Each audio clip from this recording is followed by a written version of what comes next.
Добро почитувани.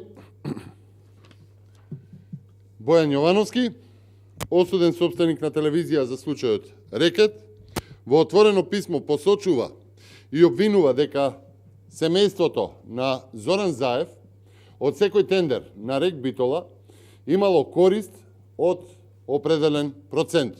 Тоа со еден збор е Рекет.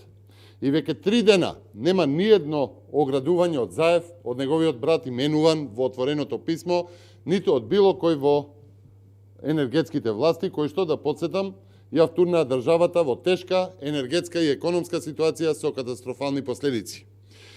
Бојан Јовановски е неспорно близок соработник и човек со директен контакт со раководството на СДСМ и особено со Зоран Заев.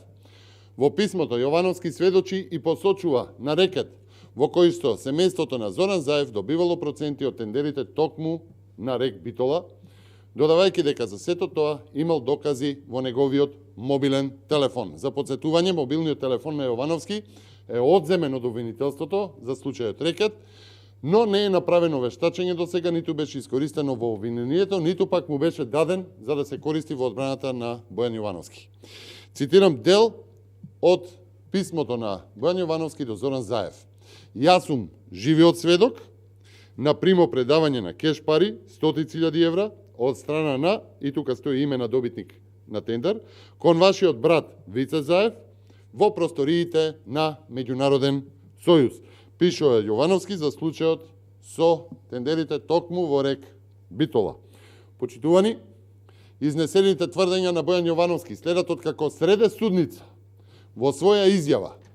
Бојан Јовановски гласно и прецизно посочи, цитирам, парите рекетирани во оваа Македонија барајте ги кај Зоран и Вице Заеви.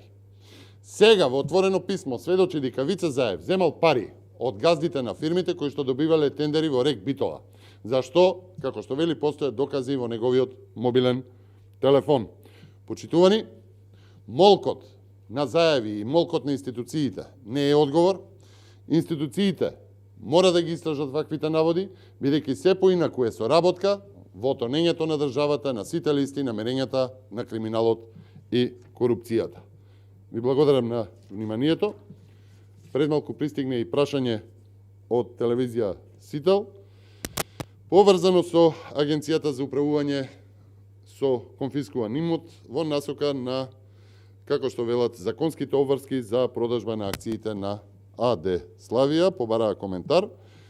Во оваа насока можам да кажам дека проблемот е во тоа што не е направена реална проценка на имотот на АД Славија, која што таа проценка би требало да изнесува неколкукратно повеќе од онаа која што беше дадена во тендер за продавање.